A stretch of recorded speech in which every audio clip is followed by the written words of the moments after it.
Okay, so welcome you all again.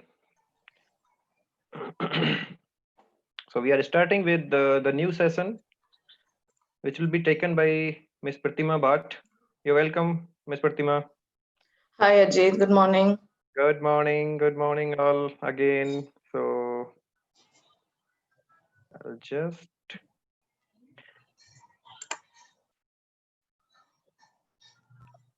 okay. So Ms. Pratima will be discussing about the regulatory writing and quality control of regulatory documents. I will introduce Ms. Pratima in a brief. She is a principal medical writer and currently working at Sinos Health, Bangalore. She is a trainer for the budding medical writers who are willing to write various documents or who are writing the various documents in their early career phases. She leads various documents and submissions and advises clients on the presentation of data and production strategies. She has completed her Bachelor of Engineering in Biotechnology and postgraduate diploma in clinical research and medical writing.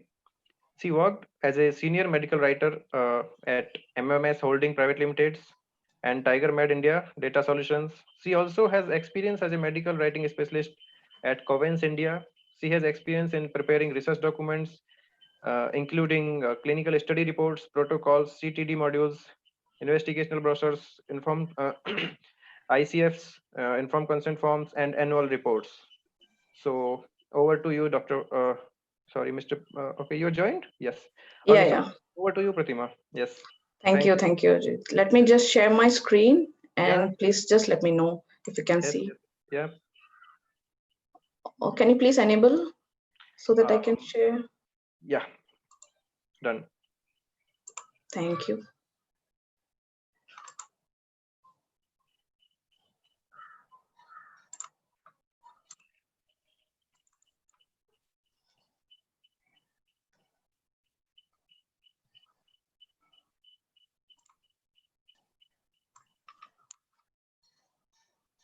Are my slides visible? Not yet, but we are waiting. But your desktop is visible.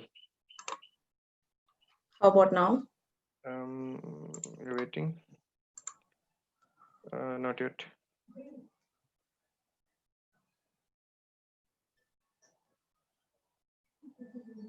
Okay, there's so no problem, I think. I'm sharing my screen. You share it again, please. Okay, let me just try.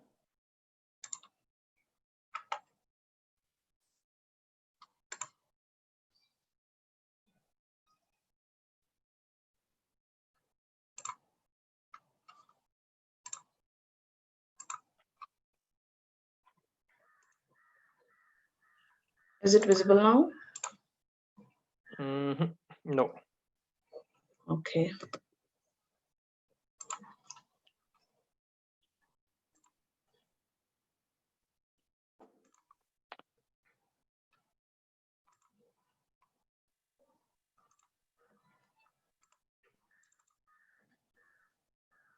Yes, I think it is opening now. Yeah. Can you see now? Yes. Okay, let me just do this small display setting. Yeah. Done. Is it fine now? Yes, fine. Yes, fine. Thank you. Okay, yeah. Okay, so we all will go off and now you can start, Ms. Pratima. Yes. Yeah, sure. So thank you, Ajit. Good morning, everyone, and thank you so much for joining this session. So I'm sure you all had a great first session. Now, coming to the second topic for the day, we are going to talk about regulatory writing.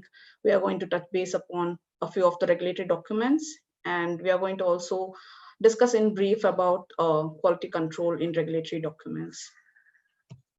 So coming to my introduction, as Dr. Ajit already shared with you all. So I come from an engineering background with biotechnology as my specialization, and post-graduation diploma followed by that. And I started my career in 2011 when I started off as a research associate in a CRO, and followed by that I was MW1, 2, and different other positions that I held. And currently I am working as a principal medical writer. So seeing what duties that I held during my past and my current in my current positions are like, I handle a lot of regulatory documents. I lead many of them, and it could be something specific to studies, or it could be submission related documents, and that obviously includes a lot of interaction with the clients, who could be other CROs or who could be big pharma giants in the industry. And also, like, it includes a lot of discussion with other stakeholders in the field, like pharmacokinestasis. We have statisticians, we have physicians, investigators, or anyone else that you can imagine in the field. Also, like, I train and mentor other writers who are in the projects or who might be even outside of my projects and who require training. So I help them as needed. And some of the other admin related duties that I handled in my past also include, like, handle audits. It could be like, cross departmental audits or client audits.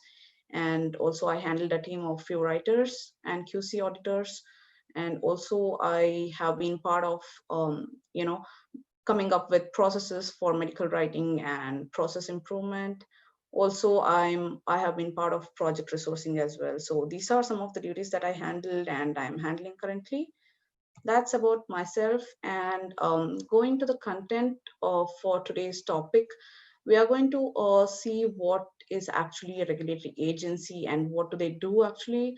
And we are going to touch base upon some of the regulatory documents, because it's a really huge topic. Like, it's been almost like 9 years plus now since I started my career in this field, and it still remains to be a vast topic for myself. So it's challenging to discuss everything in the time slot. So let's just discuss and touch base upon few of the regulatory documents, and then we are going to look at what actually is or what are the basic expectations or requirements when it comes to regulatory writing, and what are the skill sets that are expected out of a medical or regulatory writer indeed.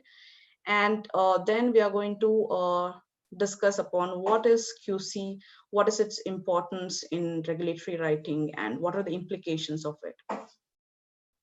So at any point you have any question when I discuss anything, please feel free to interrupt me if it's an important question, or if it's something minor that can wait till the end of the session, that would be good as well. So please feel free. This is more like a discussion rather than one-way presentation. So please be open-minded and feel free to discuss. Sure. We'll take a few questions in between if you are allowing us. Sure, that would be fine, because I think we started well in time, Dr. Ajit. Yeah. So if it Yeah. permits, because I would like to resolve as the question comes to their mind, right? That's easier than staggering it till the end. Yeah, definitely. We'll do that. Sure, sure. So as the topic would already have spoken for itself, regulatory documents actually are those which would be usually going at the end to the regulatory agencies, and which will be reviewed by regulatory agencies. Now, what are these regulatory agencies? I'm sure most of you already know these agencies, and at least would have heard about it. So these agencies are like, independent bodies, and they actually have, or they actually lay out regulations. They have guidelines that are laid out for the industry, and they also are like, bodies with which pharma companies usually collaborate, so that they can get input from these agencies about their work or about their drug development they are doing. And these are the agencies also who review the documents these pharma companies submit after their studies are over or at different stages of drug development. And also, like, these agencies usually are country specific. Like, you have US FDA, which is specific to your drug development or submissions that you want to do in the US. Then you also have, for example, EMEA, which is more specific to European Union. Then in addition, you also have country specific regulatory agencies. So based on where the companies would want to, get their drugs approved, in which market do they want to do. So based on that is when they would see which regulatory agency they have to approach, and what are the kind of guidelines or regulations they have to follow. So this is very important to know, because let's say you are working on FDA submission, so you want to know what are the regulations or guidelines laid out by FDA that are specific for your documents. So it's indeed one of the, I would say, bottom line, that as writers we have to be aware about which agency your document is going to be submitted for, so that you can be aware of the guidelines that you're going to work with. Okay. Now, coming to regulatory documents, I'm sure that, if you're in the industry for some time now, or at least if you have read by yourself, this is one of the most basic, I would say, pyramid that you would see. So this is a pyramid of common technical documents. This is like a package when it comes to submission of any documents. So at the bottom, we have individual reports. It can be specific non-clinical study, or it can be specific to a clinical study. And then we have quality module, which is like CMC, that is chemistry, manufacturing and control, which is more that deals with how you manufacture a drug, how you manage the quality of the drug that you're manufacturing and things like that. Then you have module 2 as you go up the pyramid, which is mostly like summarizing your studies and providing an overview of the effects of your drug, which would be called summary documents. And then in the top of the pyramid, you have the first module. That's mostly like admin information. That's like, it has information like who are your different FDA forms, for example, or you also have certain admin documents, like it could be IBs, it could be, other annual safety reports, or it could be even interactions that you have had with agencies in the course of drug development. Like, let's say a company had something that they wanted to discuss with the agency, and they made a briefing book for that.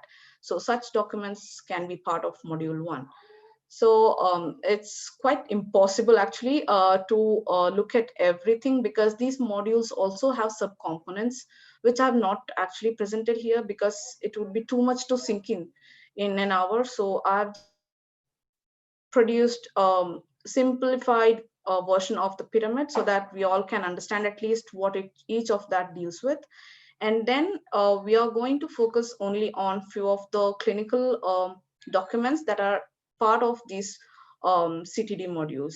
So when you actually start studying a drug, like tomorrow, let's say that I have a molecule and I want to study that about that drug, we cannot really start directly with a clinical trial, right? We need to go through the agencies, we need to have some documents laid out, and we need to get the approval so that we can start these studies.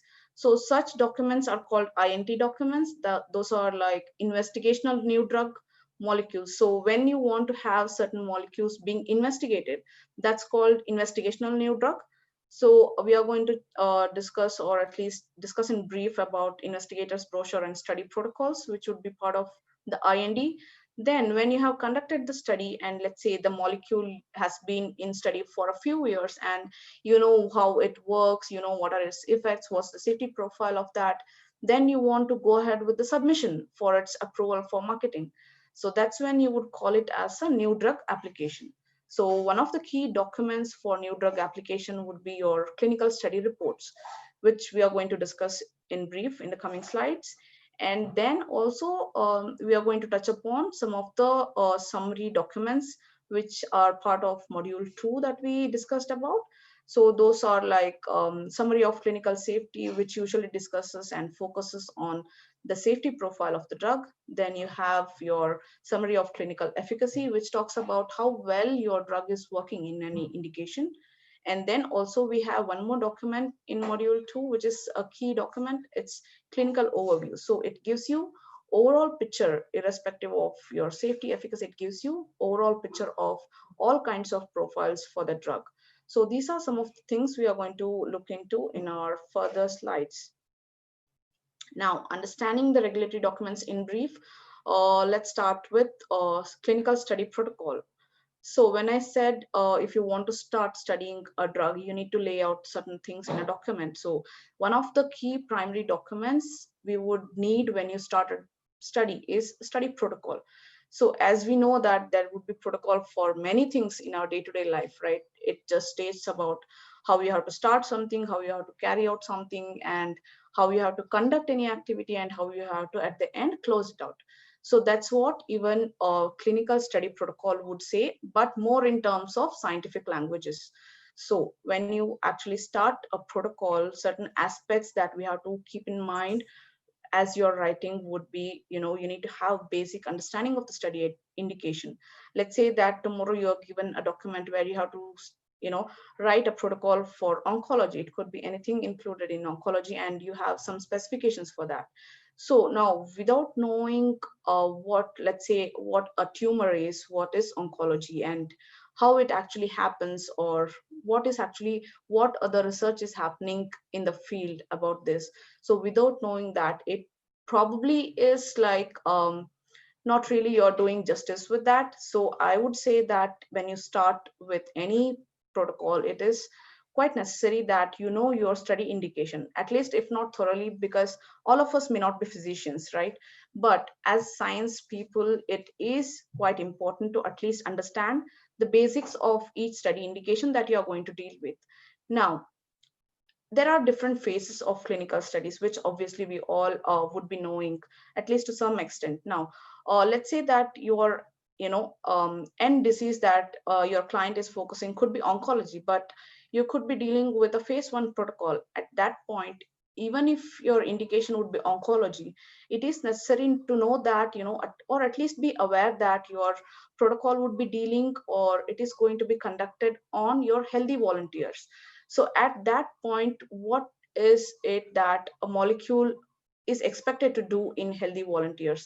It is bit important to know that you have to at least have some basic understanding when it comes to like what is the objective from your study, what are the endpoints that your protocol is going to deal with, and what all kinds of assessments that will be done in your study, and at what time points in the study duration will it be done. So when you know all of these, it would be like more like later part would be actual task that you're going to do. But I would say that this kind of preparatory work is like half of your work is done. So I mean that's what at least my approach is when it comes to handling a protocol. So now protocol actually is the first step which you are going to be part of if you're going to start working on an IND. And um, obviously you have different stakeholders, like you can contact the physicians when you have doubts. You can, if there is pharmacokinetics involved in your study, you can contact PKs. But as a writer, it is still important that you are aware of all these things, because only in case of like intricate situations we can approach these parties who are like obviously the experts in their field. But before that, it is crucial that you understand these aspects, because protocol is an important document which lays out what all needs to be done in a study for an investigator. So the first audience for this protocol is, you have what you have to keep in mind is this is going to the site. The investigator is going to look at it. If he cannot understand what assessments will be done at what time point, there could be errors in conduct of the study. So when you understand what are the implications that can go wrong when you do certain mistakes, or when you're not able to understand certain things in a protocol, you will probably be able to understand why your role is important, right? So this is something that we need to be aware of when you're handling a protocol, study protocol. Next, we are going to talk briefly about clinical study reports. So as we discussed in the previous slides, protocols are going to come into picture when you start a study, right? Or before you start a study. And this CSR is a document which is going to come after your study is completed. So when your study gets closed, you will have data from those studies, right? So in the previous slides, we said that we are going to lay out the assessments in the protocol at what time points they'll be carried out. So these are the data that will be collected during the study. So from that, the statisticians will come into picture, and they will do analysis on this available data. Because when you have rough data, like let's say you have data from BP, you have data from tumor assessments, but how are you going to connect the dots, and how are you going to derive any inference out of how your drug is acting? So that is why it is important to analyze your data and put certain statistics in place, so that you have certain basic layouts of how your data is going to be. So that is what is called as TFLs, that is tables, figures, and listings. When you have these data grouped into certain tables, figures, and listings, you will be able to, as a writer, make a plan, you know, layout for your document. You can make a plan as what can be presented where in your CSR, and you can go ahead with CSR drafting. So without actually having these TFLs to, it's really not possible to actually draft a clinical study report with just rough data, right? So now coming to key aspects for writing a CSR is just like how we discussed with protocol, we need to know the study background. Now let's say you wrote a protocol for one study, and but it's not necessary always that you as a writer will only handle the CSR for that study. You might be given a CSR for a different study which you did not really do a protocol for, or which you did not really handle any other documents for. So in such scenarios, it is really key to understand what is the background of the study, what are the assessments that those were conducted during that study, and what are the objectives that this study is looking at, and what are the endpoints for which you need to present the results for. Because without understanding the endpoints, there is really no point in simply listing out all the TFLs, right? Because these are programmed TFLs and they would speak for itself. But when it comes to translating that into text within the CSR, it's quite important that you understand each of the endpoints that were laid out for this particular study. Now, when I said that statistics is involved, statistician is involved, obviously as a writer, we need to understand what are the statistics involved in evaluating these endpoints. Now, statistics is itself a huge topic. So, and as a writer, we are all not statisticians. We don't know like everything that deals with and everything that's needed to calculate a p-value. We may not know what is actually involved in detail about different statistical models. But as a writer, what is important to know is how p-value plays a significance for your endpoint. How do you have to present a p-value? How do you have to take inference from such p-values? Or let's say that you have 95% CIs. What do you have to infer from that? At least that much basic knowledge is very much essential as a writer. Now, after you have understood these things, which would be, I would say, at least a 40 to 50% of work that is done if you understand these things. Next comes your structuring the report. So since these are going to regulatory agencies, you would have certain templates, you would have certain guidelines that are already in place. So when you understand these templates, it would be, next step would be to lay out it and make it specific to your study, because your study may not have everything the template would instruct you for, right? So you need to tailor it so that it matches what are your study objectives and endpoints. And once you have done that, I personally would like go to the TFLs and map which TFLs actually talk about which endpoints and which objectives, so that it's easier and it consumes less time. So though it might take an entire day for you to map these things, but when you actually start drafting, it really helps you a lot, and you don't really have to keep going back and fro and see like which table was there, which table was not there, or was there any issue with the TFLs. You have to go back to the statistician. So when you do this before you start drafting, it helps you save a lot of time in the course of drafting the document. So that is something when it comes to structuring the report and planning. And then presentation of study observations and results. Now, as I said, this document comes towards the end of your study, right after your study is done. So this document should be focused on deriving results from your data that you would have collected during the study. When I say deriving, from the data you have to infer, how are you going to do that? Obviously, you have TFLs, you have endpoints. So you need to connect the dots between these two. So you have endpoints, you have TFLs. How are you going to actually understand what this table is going to, this is speaking about efficacy of a drug, let's say. How would you know that whether it's behaving in a good way, whether it's not helping the patients, is it even deteriorating their condition? How are you going to understand that? For that, you need to understand what the table is actually talking about. Like, let's say the endpoint could be changed from baseline. It could be like, let's say a shrinkage in tumor. Like, so you need to understand, okay, if it has shrunken, after what extent can be called as a positive effect. So you need to understand all those in details. Otherwise, interpretation from tables and figures, it's going to be highly challenging. This is from my experience. So you need to first understand how you're going to evaluate your endpoints. So this preparatory step, I would say, is like which can be done before you get TFLs, like understanding the endpoints and what kind of inferences can be drawn, whether it's positive, negative, or like, even neutral effects. How are you going to understand from each of these endpoints? And when you have the TFLs, you can see whether you are able to correlate them or not. If you're able to correlate is when you can actually interpret Hi, them in the Pratima. report. Sorry Yeah, for the interruption. This is go Leena. ahead, please. Yeah, so when you're talking about the TFLs in terms of, endpoint, rates, so does that mean we are going to set some threshold for the safety, endpoints, which is also called as the expected rates?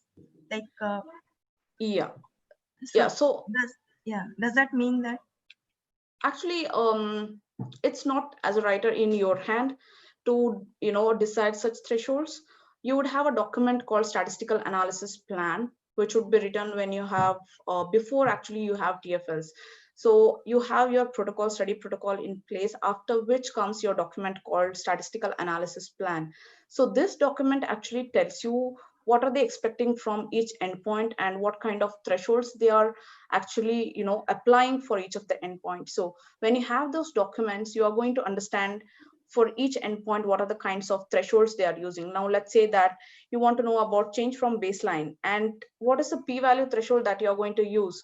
Some people I have seen that they assume by default as 0.05 to be statistically significant, right? But it may not be applicable for all kinds of statistical models that the statistician would have used. So where are you going to get that information from? That is the statistical analysis plan.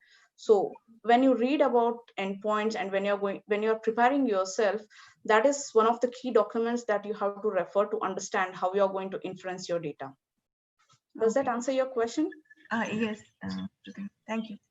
Sure. So that is about CSRs. Now moving on to the next documents would be summary documents. Now summary documents, as I said in one of my previous slides, that it actually summarizes your results from different clinical study reports.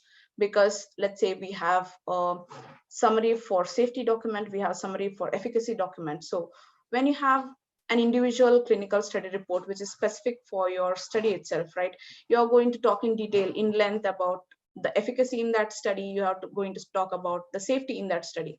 But when it comes to summary document, it is more like a molecule specific, right? So how is your molecule acting across different studies in terms of safety profile, in terms of efficacy profile? So how are you going to get that information is you're going to look through different study specific reports, you're going to pull through the information, and that is when you can present in different documents. Like let's say you're going to check in two CSRs and get to know what is the safety profile of the molecule across two studies, and then you're going to check different CSRs and get to understand what is the efficacy profile, and you're going to present it in your summary of clinical efficacy. Those are like how you handle your summary documents. Also, the scenarios could be that you could have completely different set of outputs or TFLs that you can use for your summary documents, and you might have different pooled analysis that statistician can draw. So it's not always that you write always these summary documents from your individual clinical study reports. It can be so that you have different set of outputs as well. However, most of the approaches use that you take this information from different clinical study reports and then present it in summary documents. Now, clinical overview is a document which is mostly based on your summary documents, because it's going to talk in high profile about your safety and efficacy and overall effect of your drug. Whereas your summary documents will be, it will be more in length. It could be like in hundreds, and your clinical hundreds of pages, and clinical overview can be, a little shortened version of that. But it is essential that your clinical overview, it gives importance and significance to certain aspects that has to be there for someone like regulatory agency to know about how the drug is acting. So this is about summary documents. And coming to key aspects for writing these documents is, so clinical study report is individualistic for own studies, right? But whereas when it comes to submission documents, these are more driven by your regulatory submissions. So you need to understand the submission strategy, which is, I would say, is a very complicated thing to be explained in words, because it mostly comes with experience. You would, if you experience and if you work with any other writers and understand what is the submission strategy for their summary documents or their submission modules, you would know that it is like, you have to keep in mind about the entire molecule, not just about one study. You need to keep in mind about how this molecule is, how the client is going to submit all the documents that's related to this molecule, and where your document fits in that. So when you understand this, it would be more easier for you, because you can understand, okay, so we have some other document which talks about this profile, so my document is coming in this step, so I have to talk about what kind of aspects for this drug. So when you understand this kind of submission strategy is when you can write these submission or overview documents. And then you also need to know that what all studies are going for as a part of your submission module. Let's say that you have 10 studies conducted for that molecule. It's not necessary that all 10 your studies will make into your final submission. There would be something like pivotal studies that your clients might pick up. Let's say that they have picked up only 3 studies as pivotal to be, part of their primary submissions. So you need to understand that kind of aspects as to what studies need to be presented and what studies will not be a part of it. So sometimes all this information comes from your interaction with the clients, which is like you have to ask and learn. So it is like you ask and you will get to know. Sometimes some of the clients might be very proactive in letting you know, but it's not the case all the time. So as writer, it's not just about drafting, it's more like how you understand, how you manage your project from the overall perspective. Now coming to efficient presentation of the observations. So since these summary documents are talking about molecule across your programs, development programs, and not just about a specific study, you need to know how to combine relevant results, how to highlight certain things, how to, talk about in length about certain endpoints, and why you have to talk in length about certain endpoints, and what kind of strategies you have to come up with. And you need to have a lots of why, how, what kind of questions in your mind as a writer, which is when you will be able to understand actually how these documents work and how you have to work and draft these documents.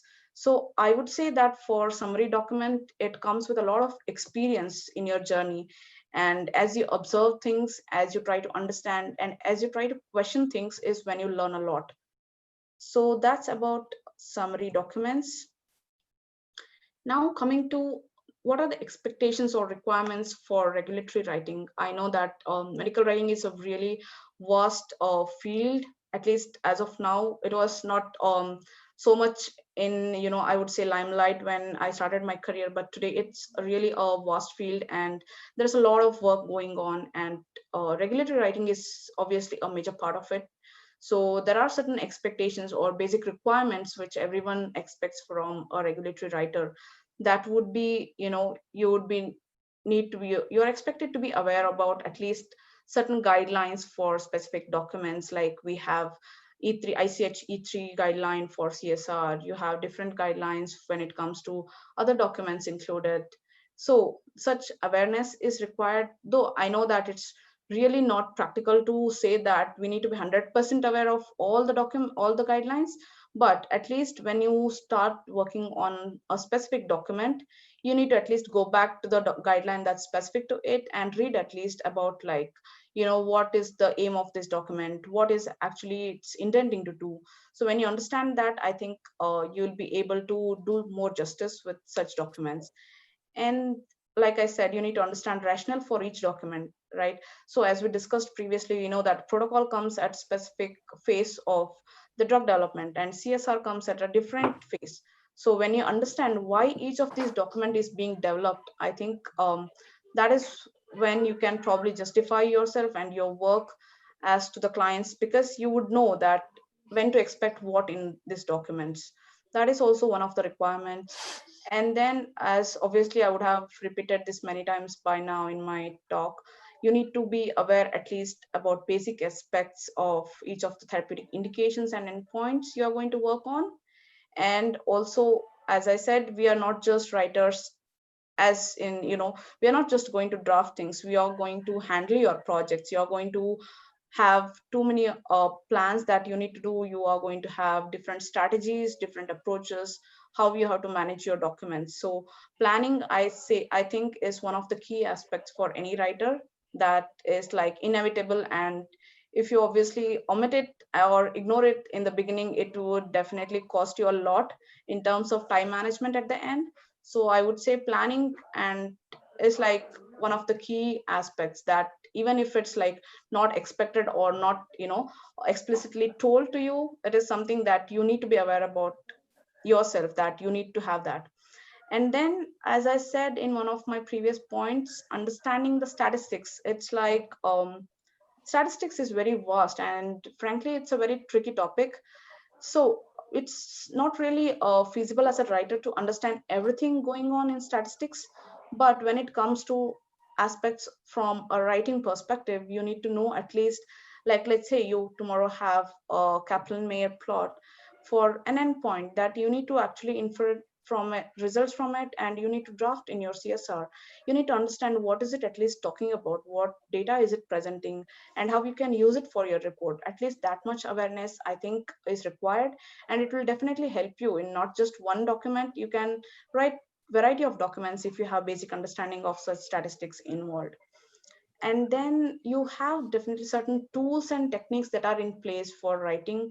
Like it could be a toolbar, it could be any other, like, modern technologies that's involved. I think if you are aware about like different technologies, it, like, we all may not have personally any of these tools because we'll have to buy them. But if you have a thinking process which can help you understand later if you have to use these techniques, I think that's going to even save time for us as writers. And then obviously this is one of the key important points, which is why I wanted to keep it at the end, is your writing skills. I think we spoke a lot about understanding your indications, understanding endpoints, understanding statistics, but at the end your understanding has to be reflected in how you write. How are you going to do that? Because these are not short documents that we discussed previously. These are like documents that are ending up in like hundreds of pages, and these are not going to end up in 2 days or a week. These are going to run for months. How are you going to actually have your focus level at the same that you started with? It's very easy to lose your focus, and it's very easy because if you're working on different documents and all are running for months, it's very easy to get lost. But how are you going to maintain your focus level? How are you going to have your understanding level the same that you started? All these are going to play an important role in your skills, as in your writing skills as well. Because if you get lost in between, or if you get confused with your other projects, it's very easy for you to mess up things in the document. So I think very structured approach, like let's say that you have all your related data presented at a single section. You have, like, let's say you have your endpoints, your for endpoints for efficacy, you have endpoints for safety, all you have mapped already. So there is no point in getting lost, right? You have everything laid out in part by part. So that's when you can, this kind of planning steps is going to get reflected in your writing skills. Because when you don't get lost is when you can, I think that you can write very effectively in your document, and that will be shown in your document. So these are some of the expectations from my experience that I have laid out. And do you guys have any questions as of now? Because we are going to move into a next topic, that's QC. Yeah, yes, someone was asking one question. Only one question I got till now. Okay. What's the difference between regulatory writing and clinical writing? Okay, so clinical writing, you have documents like it mostly focuses on what is required for conducting your clinical trials, like it could be a protocol or it could be investigator's brochure, that kind of documents. When it comes to regulatory writing, you also have certain documents like, which are like briefing books for different agency meetings you have. Then you might get certain questions from health authorities. So you're going to also, when clients get questions, like let's say that you have submitted a document to the agency and your agency reviews that document and they come up with a list of questions, and the clients have to answer them and justify them. So that is also part of your regulatory writing. So such documents are like something that could differentiate your clinical writing to regulatory writing. You have many documents that are like, more like interaction, like you have different types of meetings that you can have with the agency, and when you prepare for such meetings, you need to have some documents that are in place. Like let's say you're going to talk about your upcoming study, like you are planning a study that you want to conduct after a few months. So before that, you need to discuss whether your planning for those studies are enough or not. So such documents can go into a briefing book. So those are certain peculiar documents which are a part of regulatory writing, I would say. Yeah. Okay. So one more question is here. Mm-hmm. From someone. People well experienced in pharmacovigilance can opt for transition in regulatory medical writing career without challenges in current packages and growth. Can they expect some hike and good roles, or need to start from the basic? So I think this is a tricky question because I'm at no authority about talking about really packages or some things, because I started in my in the same field as a fresher. So I don't really know about transitioning and how it plays a role in your packages. But obviously at the end of today's discussion, if anyone else has an experience of transitioning over from a different field to regulatory writing, and if they have any experience of getting hikes on on their packages, probably they can speak about it. Okay, so Swati is having one more question. Sure. Is it necessary to have the strong communication skills and medical writing skills or writing skills to go into the medical writing or regulatory writing? Definitely, without any concern or without any hesitation, I would say, because when you interact with your clients, they can obviously make out how you're speaking, they can make out how you write, because you're going to have kickoff meetings or any other different types of meetings where, as a medical writer, as a lead writer, you have to chair those meetings. So if you do not have strong communication skills, strong interaction skills, like let's say you want to ask something and get some information, if you do not know how to do that effectively, that is going to hit back at you. So I think that this is one of the key skills which is these days taken as a step when they are interviewing candidates for regulatory writing positions. So it is inevitable that you have to embrace this fact that you need to have strong writing and strong communication skills to be a writer, for sure. Yeah. Someone has raised the hand. Who was that? Jui? Yeah, someone was asking the question. Okay, so I'll just go to the next question. One more question we will take, then we will continue with the session. Sure. Can we enter into the regulatory medical writing as a fresher? Yeah, you can. At least like when I started, I was a fresher out of college. I had no knowledge about this field. I had no background, nothing. So, but I got into it.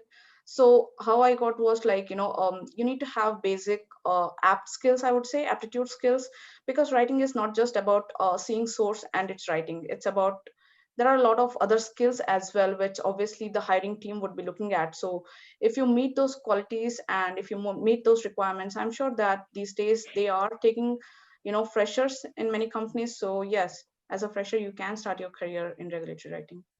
Can we do part-time also, this regulatory writing? Part-time, I am not sure if many companies are providing such positions, but I think freelancing is something, if you're interested in, for sure there are opportunities for that, and there might be requirements for freelance regulatory writers as well. Okay, so we will continue with the session. Pratima, thank you. Sure. Sure. Yes. So let's move on to this topic, which is quality control. I'm sure we look for quality in everything and anything that we see in day-to-day life. Like, we see a pen, we want to check how is it whether it's strong enough, whether I can use it for many days or not. We see a book, whether we see any these days gadgets, we are going to check for quality in everything that we see. So obviously that is also expected when you write a regulatory document.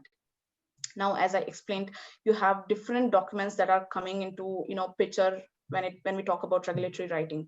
So what you can do to achieve quality in your regulatory documents, you will have to present correct data without losing data integrity.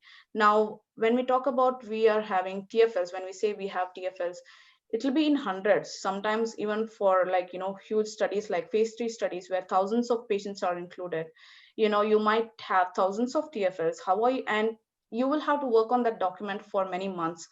In such scenarios, the chances of presenting incorrect data when we are looking at so many TFLs is high. So when we have to focus on quality, you need to make sure that you are presenting correct data from your sources. And because as writers in regulatory documents, we are going to draw inferences and interpretations from your figures and other tables, it is important that you know how to interpret them accurately. Like, let's say that tomorrow you are not understanding a figure, and you have to still write about it, right? You cannot really skip a figure which is important to your endpoint just because we are not understanding it. If you're not understanding, please reach out to statisticians and make sure that you are interpreting it in the right way rather than just writing about what you know or how you know it. Because these, like I said, your summary documents can be based on your CSRs. If you have misinterpreted data or if you are presenting wrong data, it can be cascaded down to other documents which would be in the life cycle, right? Like tomorrow, if they want to publish your study from based on your CSR, they might write a manuscript based on that. And if you have not interpreted it rightly, manuscript can go wrong. So the implications and stakes are very high. So quality is one of the key points that your clients will be looking at. And then we are going to look at quality, because you can have a different group of quality people who are going to check your documents, whether you have presented them rightly or not, whether you have presented correct data from your source documents or not. So these are also the key checkpoints that your QC auditors in parallel would be checking when you finish a document. But as a writer, you need to make sure that at first step you do present correct data. And then also one of the probably a red light that we all should be working with is there could be chances that your incorrect data can be caught up by your health authorities when they are reviewing. Like tomorrow you're submitting your document for a regulatory agency review, and they are going to review thoroughly, right? Like you have primary endpoints which are like your study is based on that, and tomorrow you are saying in your document that it is not statistically significant or it's not showing positive result, which can be an error done by you. Actually, like data might be showing that it is having a positive result, but when you interpreted the data in a wrong way and you're writing that the drug is not showing efficacy at all, that is like a huge blunder, and your client is going to have to pay a huge sum for that, in terms of their money, in terms of their time and everything. Obviously, as writers, we are going to face consequences. However, when it comes to delivering the drug in a faster way and bringing it to the market, because we all at the end of the day, we are working to make sure that all our patients get these drugs and they get better, right? So we need to keep that focus in our mind, because if you interpret something wrong, if you're writing wrong data and it gets rejected by the agency, those drugs are not going to come into market, right? And your clients will have to go back and work and find out what actually went wrong, because they will be aware of the data, though they may not actually know what blunders we have done. They know their data, that they might know that the drug was working fine when we checked the data. How come we got such questions from the health authorities, right? So they are going to come back to you and you are going to have to rework, redo everything. So the chances of we as writers making errors are high, I would agree that. But we need to be always cautious when you present these data, because they are very critical for your drug molecule as well as your clients and for the patients who are in need of them.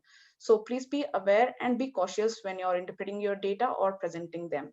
And also when it comes to overall readability, now someone asked question about writing skills and about language, how it's important. When you actually write document, obviously a lot of English, a lot of grammar is involved. right? So when you read a document, or when a health authority who might be an expert in the language, like we are going to submit in the US, let's say, right, they are experts in English because that's their native language. And when you're going to read a document, and let's say that we have done a lot of blunders, the agency might not be, might not think that the document is appealing enough to even give a read further. So they might come up with a red signal for their clients who have submitted such documents. So when you write a document, even the quality is in terms of how it reads as overall and not just about data. So even if you have got all your data correct, you have done all the interpretations in the correct way, you have represented them very well in your document, but let's say that you are making mistakes in how you're writing your sentences for these data, it might mean in other ways that, okay, though you're right, your data is correct, but it's not reading in the proper way, it may not make sense, right? So that is going to have an impact on the quality of the overall document. Now, I'm sure that most of the experienced writers in the industry have their own checklist of how to maintain their quality of the documents that they are delivering to their clients. Now, how you can do it? Obviously, we all have to work with focus. May it be like any kind of task, right? We all need focus. Without focus, the chances of errors are high. However, when it comes to regulatory documents, since I said many times till now that these are not the documents that you can finish in 1 or 2 days or in a week. No, they can run into many months. So to retain the same level of focus can be challenging sometimes, and especially when you have multiple documents. So always make sure that when you draft certain things which are of high importance to your document, you have that level of focus that is demanded by your document. So make sure that you give enough time, because this is after all your document. You need to make sure that you don't take away that important precious time from your clients and health authorities who are trying to make this drug available to your patients and make their life better. So please focus when you work on these documents, and you have to stick to your sources. Like I said, we have protocols as sources, we have statistical analysis plans, we have TFLs. You need to draft based on these documents, since these are the documents that are based on how the study was conducted, how your statistical analysis were planned for that particular study. You cannot really move out of these. So you have a net outside you when you handle these regulatory documents, that you have to stick to your source documents. You cannot really tomorrow go out and Google and see how you can write. No, because you have a particular source which is specific to your study, which is specific to the analysis that's used in the study, right? So you have to stick to that. And then you have to draw right inferences and interpretations. Obviously, as I said, in case you have any questions about the plot that you are not able to understand, please reach out to the study statisticians who can obviously help you out. However, you need to, as a writer, basically your duty is there to understand and see whether you can present it yourself, because they are going to review your report, and in case of errors, obviously they can correct it, but please discuss and try to understand. That also will help you elevate the quality of your document. And like I said in the previous slide, the readability part does play an important role. So after you have drafted probably, let's say, a section, or you have completed a component of your document, so go back and read that. Like, just try to read it as a third party. Like, don't read it as a writer who has actually written it. Just read it as someone who does not really know it. Like, start from fresh mind and read it, and see whether what you have written makes sense or not. And I'm sure, like, till date, even when I go back and try to read it after I have completed, you might find certain things that probably can be written in a better way. So written in a better way, I don't mean like using fancy terms, because in regulatory writing we do not really entertain, or it's not encouraged to really use like a fancy term, or like something which is dilemmatic. Like, let's say you're going to use a word which does not really speak about what the data is saying. In return, you're writing something which is causing a lot of confusion. Such things should not be there. So go back and read, because sometimes what happens is we might have got habituated to certain type of writing when it comes to casual communication with our friends or with other colleagues, but when it comes to writing regulatory documents, please avoid such things. So going back and reading helps a lot, is what I have observed. So coming to the next point is obviously using punctuations and symbols at correct places. that also plays a role when it comes to overall readability. And obviously that is one of the checkpoints that you can use as well.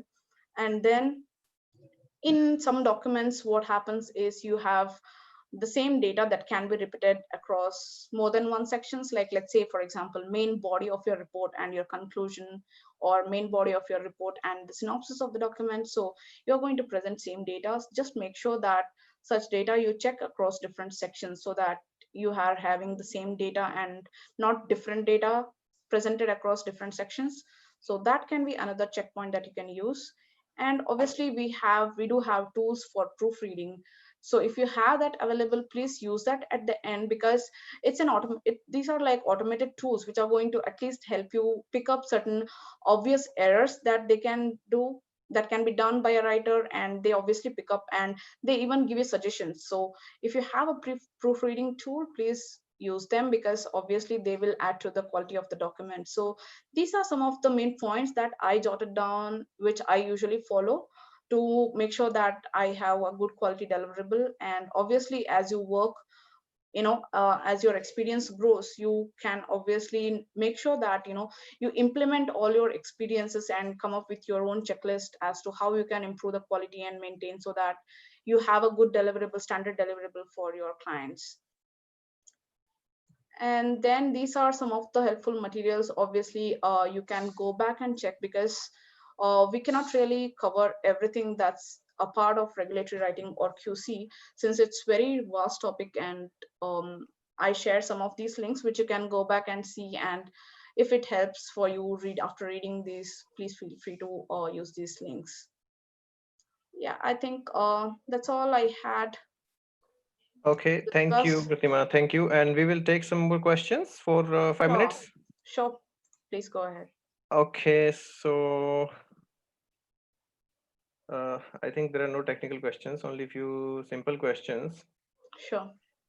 Like role of regulatory medical writing during and post COVID-19, as many new drug developments are in pipeline. Yeah, sure.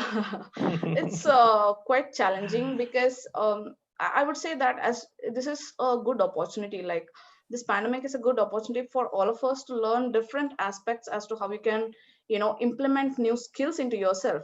May it be like in different roles, but when it comes to regulatory writer, you have, like I said, you have study protocols, right, where you have to come up with what assessments have to be done. Like, let's say you have to collect blood samples, what time points you have to collect. Now COVID-19 testing being added to our testing panel, so obviously you need to be aware of whether a study has to collect blood samples for this testing or not, and what are the implications that might be there for already existing trials. Like, let's say that a trial was already in place, and now came the pandemic situation. So does this pandemic situation of COVID-19 affects the patients who are already a part of an ongoing study, and how you have to present that?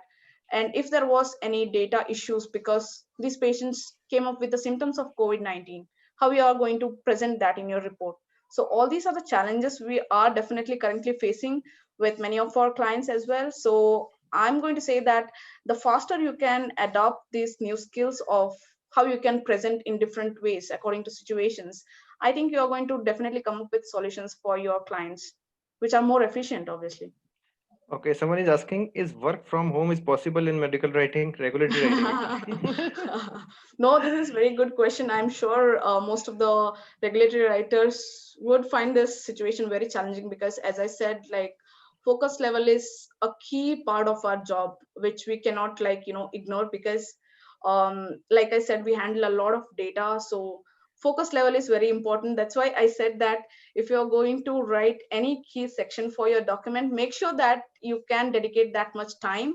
Otherwise, please don't start it. Like, you start something which is very important only when you have that dedicated time. So Yeah. otherwise it can be a mayhem, and you can end up with a lot of troubling situations for Traffic yourself, for situations, sure. yes. Yeah. So someone is asking, did you complete any special regulatory writing course or trainings? Oh, no, I did not. So as I said, I was definitely a fresher out of college with no knowledge about this field when I entered. So it's, as I said, in this field, a lot of your experience is what matters. like you can observe and learn, you can practice and learn, you can ask and learn. So Yeah. depends on how you can be aware and you be in your moment. Like let's say that you are in this role already, just don't take it for granted, because every day there is so much to learn. This is a vast topic. Like I am probably, I would say that now it's almost a decade that I have been in this industry, and I see that the more you're aware about how to ask, what to ask, whom to ask, like you have a lot to learn from your clients. You can ask them, and if they obviously answer your questions, probably you will learn something new that you may not have learned from any course. Obviously I would say that bookish knowledge obviously helps you, but your practical knowledge is what takes you further. Further, yeah. Okay, so someone is asking how challenging it is for freshers. That we are going to discuss in our panel discussion later at the end of the conference. Okay. What transferable skills have you acquired prior to becoming a medical writer? Okay. Can you please repeat that question? What transferable skills have you acquired prior to becoming a medical writer? I don't Okay. know what is transferable Yeah, skills. yeah, I got confused as well. Can you please Yeah. explain whoever asked the question so that I can understand the Yeah, question? Himasri can come online and ask the question. Himasri, please come live and ask the question. Okay, I think she's not available. So I will take one more Okay. question from Akhila. Akhila can ask the question. Hi, ma'am. Hi. Ma'am, I have a doubt that if I am writing a medical blogs or health blogs, can they help for me when companies ask for my writing skills? Yeah, obviously, I think any kind of science writing definitely will help you with your, writing skills. It does not really have to be like you have to write a document to understand your writing skills, what you can improve. Any kind of writing will definitely help you with your writing skills, as long as you go back and see what you have written, and as long as you can see some kind of areas that you can improve within yourself when it comes to writing. So there is no doubt that any kind of writing definitely helps you with your writing skills. Okay, ma'am. Thank you. Okay, one more question is there. Very interesting question. What the interviewer will ask to a fresher while selecting him or her as a regulatory writer? Okay, so this can be a tough topic, because Yeah, exactly. it really depends on what do they expect from the role that they are looking to hire someone for. Like let's say my expectation from hiring let's say a fresh medical writer could be different from the company's perspective, right? So Yeah. they might have some different set of expectations, why they are looking for someone, why they need that role. Whereas when you ask me, it could be something different. But usually from my experience, what I've seen is that they want to know who can handle a document overall. They don't mean to ask you whether you can write 4 sentences or not. So as long as you have the skills of both, fulfilling the job of writing, that is something that could be something basic that they expect. But in addition, if you have skills like time management or project management skills, I think that can be an addition. But I know that all this comes with experience, so to expect that from a fresher could be wrong.